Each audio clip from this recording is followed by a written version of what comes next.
जल्द से जल्द स्वागत प्रक्रिया पूरी कीजिए, क्योंकि डॉक्टर साहब थोड़ा लेट है। सभी जो स्टेज पर साथी हैं, मैं उनसे निवेदन करूंगा कि वो अपना स्थान ले ताकि हम सभा को आगे बढ़ा सकें।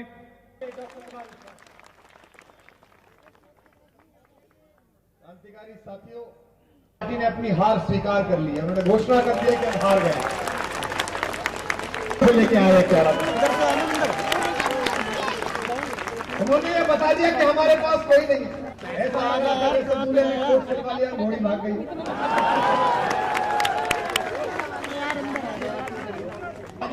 हमारे पास नहीं ईमानदार है। पिछले चोटते थे क्या? आदरणीय किरण बेदी जी उत्तम नगर से जहां रहती हैं, वहां तो हिम्मत नहीं हो रही कि सोमनाथ भारती के सामने लड़ लें। ना ये हिम्मत हुई कि पिछले के सामने। पूरी दिल्ली में रिसर्च करने के बाद एक जगह ढूंढी गई जहां से 20 साल से विधायक हर्षवर्धन जी हैं कि कृष्णा नगर से लड़ाओ भैया, यहां से जीत जाएंगे। और कल क्या बोली? कल कृष्णा नगर में जाके उन्होंने स्टेटमेंट किया दिया, पता नहीं क्या बोलती है। परसों काम नहीं हुआ तो हर्षवर्धन जी बेकार विधायक, और अगर काम हुआ तो उन्होंने इतने वरिष्ठ नेता की बेइज्जती क्यों की? आज सारे मंत्री उतारे गए हैं। कल देश की विदेश मंत्री सुषमा स्वराज जी ने किरण बेदी जी के समर्थन में पार्टी उतार दी है। 300 सांसद, पूरी कैबिनेट, सारे मुख्यमंत्री, सारे मंत्री कल कांग्रेसियों के पास था, आज वो भाजपाइयों के पास। वही बॉडी लैंग्वेज जो कपिल सिब्बल की थी, वही बॉडी लैंग्वेज जो चिदम्बरम की थी, वही बदतमीज भाषा जो मनीष तिवारी जी की थी, आज वो भाजपाइयों की दिखाई देती है। और ये दिल्ली के हुजूर, इसने बड़े बड़ों का गुरूर तोड़ा है। इसने अहंकार कांग्रेस का खराब करा, जो 48 पे थे उन्हें 8 पे ला दिया। अगर भाजपाइयों तुम भी अहंकार करोगे तो 30 से 3 पर आ जाओगे। ज्यादा अहंकार करने का। आप हमारे प्रधानमंत्री हैं, भाजपा के प्रधानमंत्री नहीं है आप।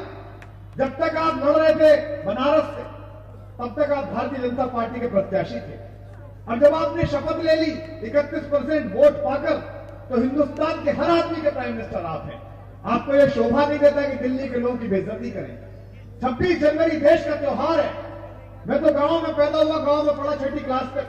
हमारे यहाँ रिवाज थे, बहुत बड़ा परिवार था, चाचा ताऊ में झगड़ा भी होता रहता था। लेकिन घर परिवार में शादी होती थी तो बड़े बुजुर्ग कहते थे, भैया झगड़ा अपनी जगह पर, तुम जाके एक बार कार्ड दिया हो, एक बार बुलावा दिया हो, आए ना आए। ताऊ में झगड़ा होता था। ये क्या तरीका है कि 26 जनवरी की इतनी बड़ी परेड और एक प्रोटोकॉल है कि दिल्ली के निवर्तमान मुख्यमंत्रियों को बुलाया जाता है, और आप इतने अहंकार में थे कि आपने किरण जी की कुर्सी तो आगे लगवाई और अरविंद केजरीवाल को बुलाया नहीं। दिल्ली का अंतिम मुख्यमंत्री कौन? दिल्ली का आखिरी मुख्यमंत्री कौन था? कौन था? और 10 तारीख के बाद दिल्ली का मुख्यमंत्री कौन होने जा रहा है? ये जो आवाजें उठी हैं हजारों, इनका अपमान किया प्रधानमंत्री ने और बुलाया नहीं अरविंद केजरीवाल को। ये ऐसा ना हो जाए कि घिसी कमीज पैंट पहनने वाला 5.5 फीट का आदमी आए और तुम्हारे 10 लाख रुपए के कोर्ट से कैमरे हट के इसकी तरफ चले जाएंगे। साहब को लगा कि ऐसा ना हो जाए कि विश्व राजनीति समझने वाले बराक ओबामा नीचे उतर कर कहीं उससे हाथ ना मिलाने लग जाए कि hello revolutionary I have heard about. ऐसा क्या डर है? इतना क्या गुरु? 31% लोगों ने प्रधानमंत्री बनाया तो सिर पे थोड़ी बैठोगे। हमारे प्राइम मिनिस्टर हो।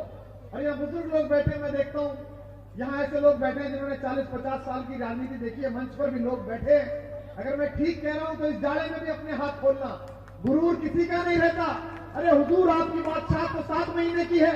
जिन अंग्रेजों का सूरज नहीं डूबता था, उनके वायसराय के कपड़े हिंदुस्तान के बैंड बाजे वाले पहनते हैं। किस बात का अहंकार, किस बात का गुरु? अगर आपको कुछ मिल गया तो विनम्र रहिएगा। डर किस बात का है आम आदमी पार्टी से? कांग्रेस की तो औकात नहीं बची। अब कांग्रेस का तो बेचारे का वैसे ही नाश हो लिया। आम आदमी पार्टी और भाजपा के चक्कर में कांग्रेस की हालत ऐसे हो गई जैसे भैंसों की लड़ाई में झूठों का नाश। वो कहीं दिखी नहीं रही। तो कांग्रेस को वोट देना तो कूड़े में डालने जैसा। कांग्रेस में तो कुछ है नहीं। अब ये भाजपा वाले बचे, इनको डर किस बात का है? कुमार विश्वास की रैलियों से इनको क्या परेशानी है? अरविंद केजरीवाल की रैलियों से क्या परेशानी है? मैं पहले अपने कार्यक्रमों में लगा हुआ था, 15-20 दिन से प्रचार कर रहा हूं। भाजपा बड़े चिंतित थे मेरे बारे में, कहां गया कुमार विश्वास, कहां गया कुमार विश्वास। अब मैं आ गया तो परेशानी की क्यों आ गया कुमार। एक भाजपा ने मुझसे कहा था जी अच्छा कहा था चुनाव चल रहा था आपने बिगाड़ दिया सभा को। मैंने कहा मुझे पता चला तुम लोग बहुत मिस कर रहे थे तो मैं चला आया, मैं गया था। तुम मिस मत करो मुझे, मैं तो तुम्हारी भलाई के लिए चला आया। इन्हें समस्या ये है कि हम सवाल खड़े करते हैं। चैनल वालों ने कैसे दिखाए थे, अब यहां भी आए चैनल वाले रिकॉर्ड कर रहे हैं, अच्छी बात है। ये कोई लाइव थोड़ी दिखाएंगे, लाइव में ये मोदी जी को दिखाते हैं। ये यहाँ इसलिए आए हैं, हमारे अपने लोग हैं, मीडिया के लोग हैं, यहाँ इसलिए आए कि कोई गलती करे तो दिखाएं कि फिर पिछली कुमार विश्वास की जमात। 8 महीने पहले कितनी रैलियां की प्रधानमंत्री जी ने और कितनी तालियां बजी, लाखों लाख लोग लाए जाते थे और आपको सपने दिखाए गए, आप भी बड़े मुग्ध हुए। याद है वो सब भाइयों बहनों, इस देश में भाजपा की सरकार आ जाएगी तो घर घर में विकास पैदा होगा। और सरकार आ गई, साक्षी महाराज बोले 4 बच्चे पैदा करो। मैंने कहा विकास कहां है, बोले इन्हीं में से कोई सा पैदा हो जाए। तो मैंने कहा ये भी बताओ कि पहले नंबर पे विकास पैदा हो गया तो बचे हुए 3 करने की नहीं करने। फिर 5 दिन बाद बोले नहीं करने नहीं करने। मैंने कहा लेकिन 4 दिन लोगों ने प्रोजेक्ट हाथ में ले लिया, वो क्या करेगा, हम बच्चों को कहां छोड़ दिया, वो तो 9 महीने बाद आ ही जाएंगे, उसका क्या है, तो क्या विकास के पापा को देके आए क्या। फिर वो साध्वी जी बोली 5 करने। मैंने कहा पहले कंफर्म करके बताओ दोनों के अलग अलग करने कि एक साथ करने हैं, तो निकालना है क्या करना है। भाइयों बहनों, भाजपा की सरकार आ जाएगी तो व्यवस्था परिवर्तन हो जाएगा। मैंने कहा कहां है व्यवस्था परिवर्तन, बोले पहले धर्म परिवर्तन करो फिर व्यवस्था परिवर्तन करो। तो दोस्तों ये तो नहीं चलेगा, दुनिया समझती। अब ये दोहरे मापदंड नहीं चलेंगे कि तुम करो तो बच्चे और हम करें तो पॉपुलेशन। हम लोग समझते हैं, सवालों का जवाब पूछना चाहते हैं और हम यही पूछ रहे हैं। हम ये नहीं कह रहे कि 100 दिन में आप लाने वाले थे क्यों नहीं लाए। देश के गृह मंत्री ने कहा छत्तीसगढ़ में, जो आज उस समय अध्यक्ष थे भाजपा के, उन्होंने कहा कि हम ये सरकार आ जाए भाजपा की तो हर व्यक्ति के अकाउंट में 100 दिन में 15-15 लाख आ जाएंगे। जिसके अकाउंट में आ गए वो हाथ नीचे रख लो, इनकम टैक्स वाले रिकॉर्ड कर रहे हैं, और जिसके नहीं आए वो दोनों हाथ उठा के तालियां बजा के बताओ कि नहीं आए। 2-4 के आ रहे हो तो मुझे लग रहा है पक्के भाजपाइयों ने मिल गए होंगे। 100 करोड़, वो 100 दिन में लाखों करोड़ रुपया आएगा काला धन, वो बाबा कहां चले गए। मैंने कहा बाबा ने जब ऐसा कहा था तो आंख भी तो मारी थी, तुम लोग इतने सीरियस क्यों हो गए। बाबा मजाक कर रहे थे, तुम गंभीर हो गए। मुद्दों पर बात करो कि मुद्दे करना है। दोस्तों हमें किरण बेदी जी से कोई आपत्ति नहीं। अब देखो उन्होंने भाषण कैसे कैसे दिए किरण बेदी जी ने। उन्होंने जो भाषण दिया उससे प्रभावित होकर राहुल गांधी तक घर से बाहर निकल आया। बोले जब ऐसे भाषण सुनने जा रहे हैं तो मैं तो पुराना हूं, मैं तो पहले से ऐसी बातें करता रहा हूं, तो वो भी बाहर निकल आया। हमारी किरण बेदी जी से कोई असहमति नहीं।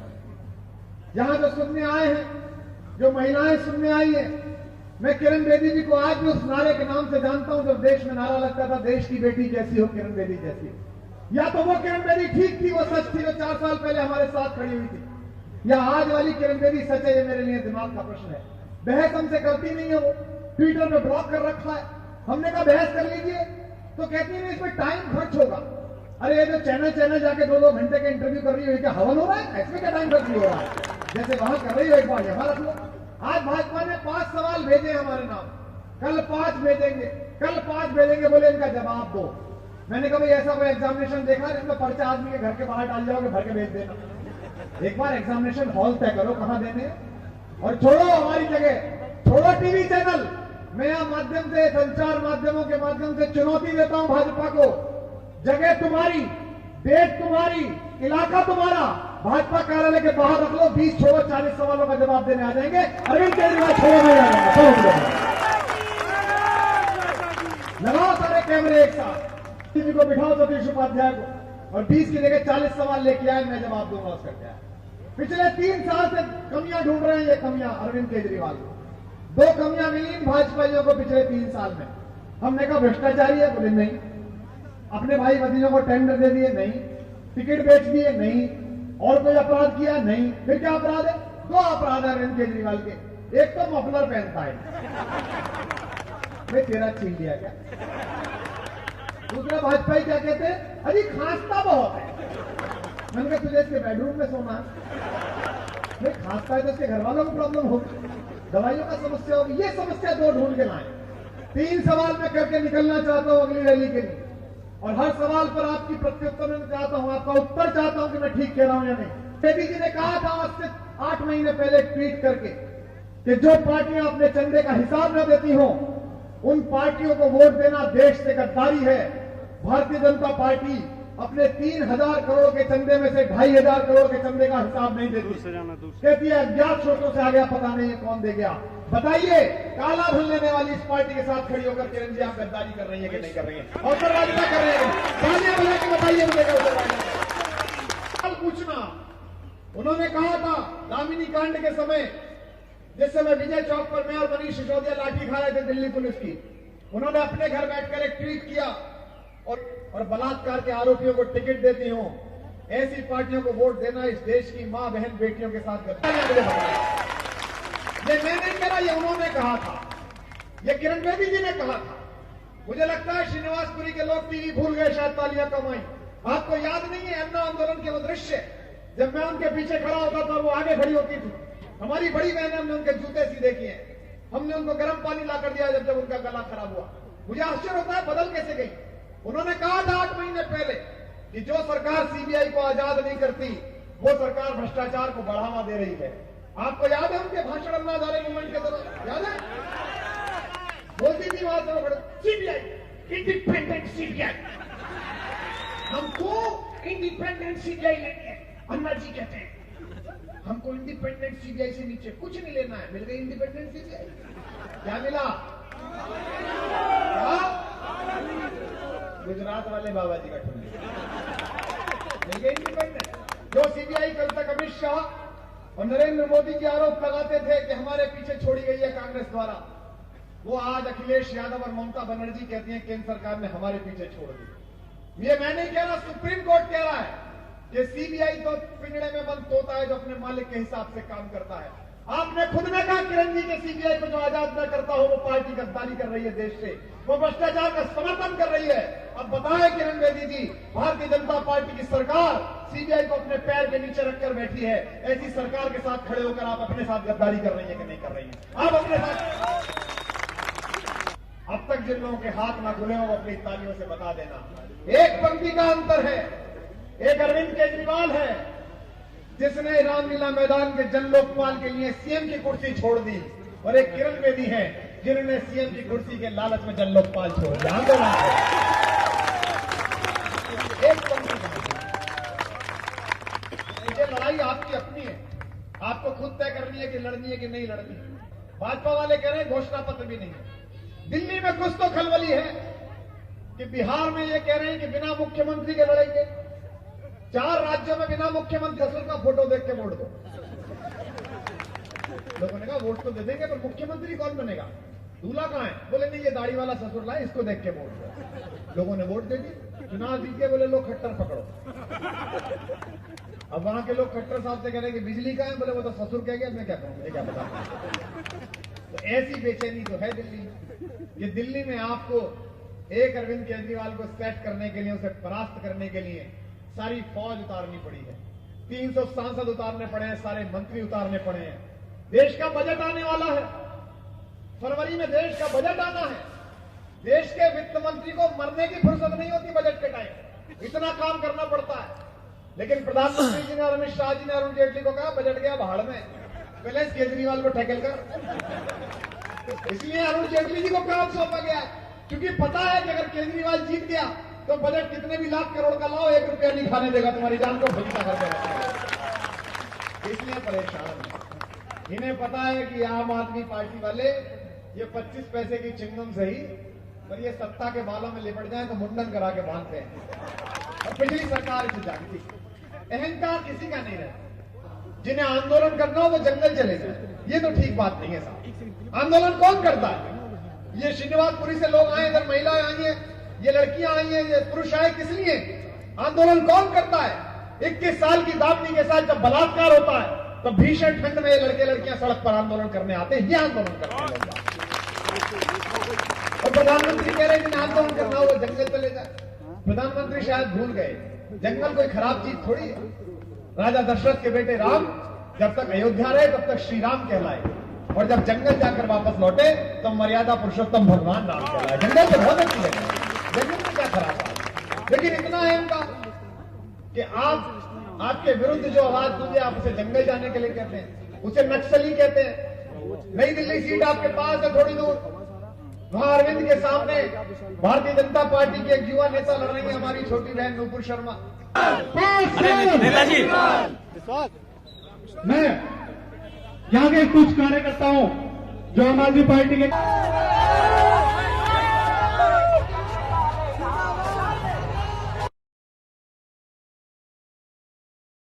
वो बाबा कहाँ चले गए? मैंने कहा बाबा ने जब ऐसा कहा था तो आंख भी तो मारी थी। तुम लोग इतने सीरियस क्यों हो गए? बाबा मजाक कर रहे थे, तुम गंभीर हो गए। मुद्दों पर बात करो कि मुद्दे कहाँ हैं। दोस्तों, हमें किरण बेदी से कोई आपत्ति नहीं। अब देखो उन्होंने भाषण कैसे कैसे दिए किरण बेदी जी ने। उन्होंने जो भाषण दिया उससे प्रभावित होकर राहुल गांधी तक घर से बाहर निकल आया। बोले जब ऐसे भाषण सुनने जा रहे हैं तो मैं तो पुराना हूं, मैं तो पहले से ऐसी बातें करता रहा हूं, तो वो भी बाहर निकल आया।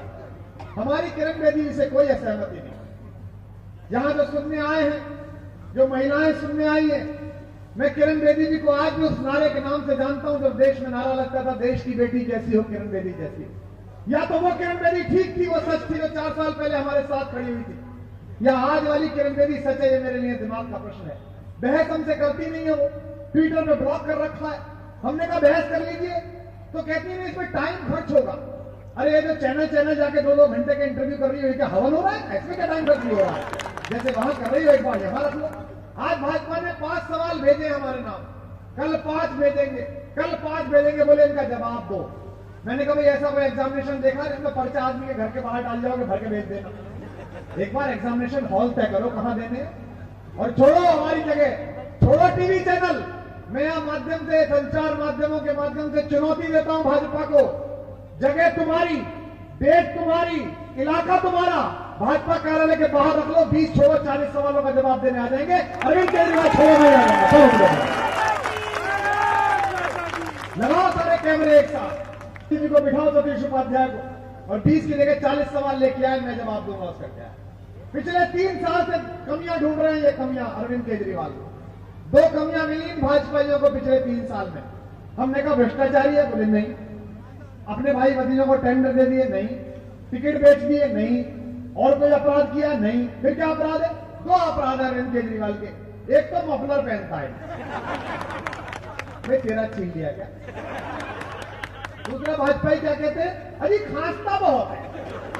मैंने कहा तुझे इसके बेडरूम में सोना है, नहीं खांसता है तो इसके घर वालों को प्रॉब्लम होगी, दवाइयों का समस्या होगी। ये समस्या 2 ढूंढ के लाए। 3 सवाल मैं करके निकलना चाहता हूं अगली रैली के लिए, और हर सवाल पर आपकी प्रत्युत्तर मैं चाहता हूं, आपका उत्तर चाहता हूं कि मैं ठीक कह रहा हूं या नहीं। बेदी जी ने कहा था आज हार है। मैं तो गांव में पैदा हुआ, गांव में पढ़ा, 6ठी क्लास तक। हमारे यहाँ रिवाज थे, बहुत बड़ा परिवार था, चाचा ताऊ में झगड़ा भी होता रहता था। लेकिन घर परिवार में शादी होती थी तो बड़े बुजुर्ग कहते थे भैया झगड़ा अपनी जगह पर, तुम जाके एक बार कार्ड दिया हो, एक बार बुलावा दिया हो, आए ना आए। ताऊ में झगड़ा होता था। ये क्या तरीका है कि 26 जनवरी की इतनी बड़ी परेड और एक प्रोटोकॉल है कि दिल्ली के निवर्तमान मुख्यमंत्रियों को बुलाया जाता है, और आप इतने अहंकार में थे कि आपने किरण जी की कुर्सी तो आगे लगवाई और अरविंद केजरीवाल को बुलाया नहीं। दिल्ली का अंतिम मुख्यमंत्री कौन? दिल्ली का आखिरी मुख्यमंत्री कौन था? कौन था? और 10 तारीख के बाद दिल्ली का मुख्यमंत्री कौन होने जा रहा है? ये जो आवाजें उठी हैं हजारों, इनका अपमान किया प्रधानमंत्री ने और बुलाया नहीं अरविंद केजरीवाल को। ये ऐसा ना हो जाए कि घिसी कमीज पैंट पहनने वाला 5.5 फीट का आदमी आए और तुम्हारे 10 लाख रुपए के कोर्ट से कैमरे हट के इसकी तरफ चले जाएंगे। साहब को लगा कि ऐसा ना हो जाए कि विश्व राजनीति समझने वाले बराक ओबामा नीचे उतरकर कहीं उससे हाथ ना मिलाने लग जाएंगे, hello revolutionary I have heard about. ऐसा क्या डर है? इतना क्या गुरु? 31% लोगों ने प्रधानमंत्री बनाया तो सिर पे थोड़ी बैठोगे, हमारे प्राइम मिनिस्टर हो। और यहाँ बुजुर्ग लोग बैठे, मैं देखता हूँ यहाँ ऐसे लोग बैठे हैं जिन्होंने 40-50 साल की राजनीति देखी है, मंच पर भी लोग बैठे हैं। अगर मैं ठीक कह रहा हूं तो इस जाले में भी अपने हाथ खोलना। गुरूर किसी का नहीं रहता। अरे हुजूर, आपकी बादशाह तो 7 महीने की है। जिन अंग्रेजों का सूरज नहीं डूबता था, उनके वायसराय के कपड़े हिंदुस्तान के बैंड बाजे वाले पहनते हैं आप। किस बात का अहंकार, किस बात का गुरु? अगर आपको कुछ मिल गया तो विनम्र रहिएगा। डर किस बात का है आम आदमी पार्टी से? कांग्रेस की तो औकात नहीं बची अब। कांग्रेस का तो बेचारे का वैसे ही नाश हो लिया। आम आदमी पार्टी और भाजपा के चक्कर में कांग्रेस की हालत ऐसे हो गई जैसे भैंसों की लड़ाई में झूठों का नाश। वो कहीं दिखी नहीं रही। तो कांग्रेस को वोट देना तो कूड़े में डालने जैसा। कांग्रेस में तो कुछ है नहीं। अब ये भाजपा वाले बचे, इनको डर किस बात का है? कुमार विश्वास की रैलियों से इनको क्या परेशानी है? अरविंद केजरीवाल की रैलियों से क्या परेशानी है? मैं पहले अपने कार्यक्रमों में लगा हुआ था, 15-20 दिन से प्रचार कर रहा हूं। भाजपा बड़े चिंतित थे मेरे बारे में, कहां गया कुमार विश्वास, कहां गया कुमार विश्वास। अब मैं आ गया तो परेशानी की, क्यों आ गया कुमार? एक भाजपा ने मुझसे कहा था, अच्छा कहा था, चुनाव चल रहा था, आपने बिगाड़ दिया सभा को। मैंने कहा मुझे पता चला तुम लोग बहुत मिस कर रहे थे तो मैं चला आया। मैं गया था, तुम मिस मत करो मुझे, मैं तो तुम्हारी भलाई के लिए चला आया। इन्हें समस्या ये है कि हम सवाल खड़े करते हैं। चैनल वालों ने कैसे दिखाए थे, अब यहां भी आए चैनल वाले रिकॉर्ड कर रहे हैं, अच्छी बात है। ये कोई लाइव थोड़ी दिखाएंगे, लाइव में ये मोदी जी को दिखाते हैं। ये यहाँ इसलिए आए हैं, हमारे अपने लोग हैं, मीडिया के लोग हैं, यहाँ इसलिए आए कि कोई गलती करे तो दिखाएं कि फिर पिछली कुमार विश्वास की जमात। 8 महीने पहले कितनी रैलियां की प्रधानमंत्री जी ने और कितनी तालियां बजी, लाखों लाख लोग लाए जाते थे और आपको सपने दिखाए गए। आप भी बड़े मुग्ध हुए, याद है वो सब? भाइयों बहनों, इस देश में भाजपा की सरकार आ जाएगी तो घर घर में विकास पैदा होगा। और सरकार आ गई, साक्षी महाराज बोले 4 बच्चे पैदा करो। मैंने कहा विकास कहां है? बोले इन्हीं में से कोई सा पैदा हो जाए। तो मैंने कहा ये भी बताओ कि पहले नंबर पे विकास पैदा हो गया तो बच्चे हुए 3 करने की नहीं करने। फिर 5 दिन बाद बोले नहीं करने, नहीं करने। मैंने कहा लेकिन 4 दिन लोगों ने प्रोजेक्ट हाथ में ले लिया, वो क्या करेगा? हम बच्चों को कहां छोड़ दिया? वो तो 9 महीने बाद आ ही जाएंगे, उसका क्या है? तो क्या विकास के पापा को लेके आए क्या? फिर वो साध्वी जी बोली 5 करने। मैंने कहा पहले कंफर्म करके बताओ दोनों के अलग अलग करने कि एक साथ करने हैं, तो निकालना है, क्या करना है? भाइयों बहनों, भाजपा की सरकार आ जाएगी तो व्यवस्था परिवर्तन हो जाएगा। मैंने कहा कहां है व्यवस्था परिवर्तन? बोले पहले धर्म परिवर्तन करो फिर व्यवस्था परिवर्तन करो। तो दोस्तों ये तो नहीं चलेगा, दुनिया समझती। अब ये दोहरे मापदंड नहीं चलेंगे कि तुम करो तो बच्चे और हम करें तो पॉपुलेशन। हम लोग समझते हैं, इन सवालों का जवाब पूछना चाहते हैं और हम यही पूछ रहे हैं। हम ये नहीं कह रहे कि 100 दिन में आप लाने वाले थे, क्यों नहीं लाए? देश के गृह मंत्री ने कहा छत्तीसगढ़ में, जो आज उस समय अध्यक्ष थे भाजपा के, उन्होंने कहा कि हम ये सरकार आ जाए भाजपा की तो हर व्यक्ति के अकाउंट में 100 दिन में 15-15 लाख आ जाएंगे। जिसके अकाउंट में आ गए वो हाथ नीचे रख लो, इनकम टैक्स वाले रिकॉर्ड कर रहे हैं। और जिसके नहीं आए वो दोनों हाथ उठा के तालियां बजा के बताओ कि नहीं आए। 2-4 के आ गए उधर, मुझे लग रहा है पक्के भाजपाइयों ने मिल गए होंगे। ऐसे 100 करोड़, वो 100 दिन में लाखों करोड़ रुपया आएगा। 7 महीने पहले ट्वीट करके कि जो पार्टियां अपने चंदे का हिसाब न देती हों उन पार्टियों को वोट देना देश से गद्दारी है। भारतीय जनता पार्टी अपने 3000 करोड़ के चंदे में से 2500 करोड़ के चंदे का हिसाब नहीं देती। कहती है अज्ञात स्रोतों से आ गया, पता नहीं है कौन दे गया। बताइए, काला धन लेने वाली इस पार्टी के साथ खड़ी होकर किरण जी आप गद्दारी कर रही है कि नहीं कर रही है? अवसरवादिता कर रही है? तालियां बजा के बताइए मुझे अवसरवादिता। पूछना, उन्होंने कहा था दामिनी कांड के समय, जिस समय विजय चौक पर मैं और मनीष सिसोदिया लाठी खा रहे थे दिल्ली पुलिस की, उन्होंने अपने घर बैठकर एक ट्वीट किया और बलात्कार के आरोपियों को टिकट देती हूं। ऐसी पार्टियों को वोट देना इस देश की मां बहन बेटियों के साथ ये मैं नहीं कह रहा, ये उन्होंने कहा था, ये किरण बेदी जी ने कहा था। मुझे लगता है श्रीनिवासपुरी के लोग टीवी भूल गए, शायद तालियां कम आई। आपको याद नहीं है अन्ना आंदोलन के वो दृश्य, जब मैं उनके पीछे खड़ा होता था वो आगे खड़ी होती थी। हमारी बड़ी बहन, हमने उनके जूते सीधे किए, हमने उनको गर्म पानी ला कर दिया जब उनका गला खराब हुआ। मुझे आश्चर्य होता है बदल कैसे गई। उन्होंने कहा था 8 महीने पहले कि जो सरकार सीबीआई को आजाद नहीं करती वो सरकार भ्रष्टाचार को बढ़ावा दे रही है। आपको याद है उनके भाषण अन्ना हजारे मूवमेंट के दौरान? याद है? बोलती थी वहां से सीबीआई इंडिपेंडेंट सीबीआई। हमको इंडिपेंडेंट सीबीआई लेनी है। अन्ना जी कहते हैं हमको इंडिपेंडेंट सीबीआई से नीचे कुछ नहीं लेना है। मिल गई इंडिपेंडेंट सीबीआई। क्या मिला? क्या? गुजरात वाले बाबा जी का ठुल्ली मिल गई इंडिपेंडेंट। जो सीबीआई कल तक अमित शाह और नरेंद्र मोदी की आरोप लगाते थे कि हमारे पीछे छोड़ी गई है कांग्रेस द्वारा, वो आज अखिलेश यादव और ममता बनर्जी कहती हैं केंद्र सरकार ने हमारे पीछे छोड़ दी। ये मैं नहीं कह रहा, सुप्रीम कोर्ट कह रहा है। ये सीबीआई तो पिंजड़े में बंद तोता है जो अपने मालिक के हिसाब से काम करता है। आपने खुद ने कहा किरण जी के सीबीआई को जो आजाद न करता हो वो पार्टी गद्दारी कर रही है देश से, वो भ्रष्टाचार का समर्थन कर रही है। अब बताएं किरण बेदी जी, भारतीय जनता पार्टी की सरकार सीबीआई को अपने पैर के नीचे रखकर बैठी है। ऐसी सरकार के साथ खड़े होकर आप अपने साथ गद्दारी कर रही है कि नहीं कर रही है? आप अपने साथ अब तक जिन लोगों के हाथ ना खुले हो वो अपनी तालियों से बता देना। एक पंक्ति का अंतर है। एक अरविंद केजरीवाल है जिसने रामलीला मैदान के जन लोकपाल के लिए सीएम की कुर्सी छोड़ दी, और एक किरण बेदी है जिन्होंने सीएम की कुर्सी जल्द से जल्द स्वागत प्रक्रिया पूरी कीजिए क्योंकि डॉक्टर साहब थोड़ा लेट है। सभी जो स्टेज पर साथी हैं मैं उनसे निवेदन करूंगा कि वो अपना स्थान ले ताकि हम सभा को आगे बढ़ा सकें।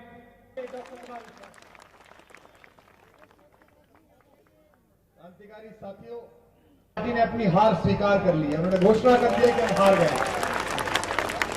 तो लेके आए क्या उन्होंने ये बता दिया कि हमारे पास कोई नहीं है। ऐसा लगा था जैसे दूल्हे ने कोट चलवा लिया, घोड़ी भाग गई।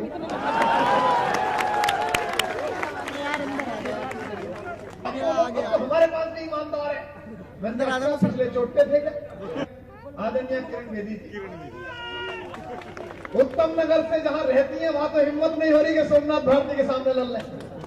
ना ये हिम्मत हुई कि पिछले के सामने। पूरी दिल्ली में रिसर्च करने के बाद एक जगह ढूंढी गई जहां से 20 साल से विधायक हर्षवर्धन जी हैं कि कृष्णा नगर से लड़ाओ भैया, यहां से जीत जाएंगे। और कल क्या बोली? कल कृष्णा नगर में जाके उन्होंने स्टेटमेंट क्या दिया, पता नहीं क्या बोलती है। परसों काम नहीं हुआ तो हर्षवर्धन जी बेकार विधायक है, और अगर काम हुआ तो उन्होंने इतने वरिष्ठ नेता की बेइज्जती क्यों की? आज सारे मंत्री उतारे गए हैं। कल देश की विदेश मंत्री सुषमा स्वराज जी ने किरण बेदी जी के समर्थन में पार्टी उतार दी है। 300 सांसद, पूरी कैबिनेट, सारे मुख्यमंत्री, सारे मंत्री कल कांग्रेसियों के पास था, आज वो भाजपाइयों के पास। वही बॉडी लैंग्वेज जो कपिल सिब्बल की थी, वही बॉडी लैंग्वेज जो चिदम्बरम की थी, वही बदतमीज भाषा जो मनीष तिवारी जी की थी, आज वो भाजपाइयों की दिखाई देती है। और ये दिल्ली के हुजूर, इसने बड़े बड़ों का गुरूर तोड़ा है। इसने अहंकार कांग्रेस का खराब करा, जो 48 पे थे उन्हें 8 पे ला दिया। अगर भाजपाइयों तुम भी अहंकार करोगे तो 30 से 3 पर आ जाओगे। ज्यादा अहंकार करना पड़ेगा। आप हमारे प्रधानमंत्री हैं, भाजपा के प्रधानमंत्री नहीं है आप। जब तक आप लड़ रहे थे बनारस से, तब तक आप भारतीय जनता पार्टी के प्रत्याशी थे। और जब आपने शपथ ले ली 31% वोट पाकर, तो हिंदुस्तान के हर आदमी के प्राइम मिनिस्टर आप हैं। आपको यह शोभा नहीं देता कि दिल्ली के लोगों की बेइज्जती करें। 26 जनवरी देश का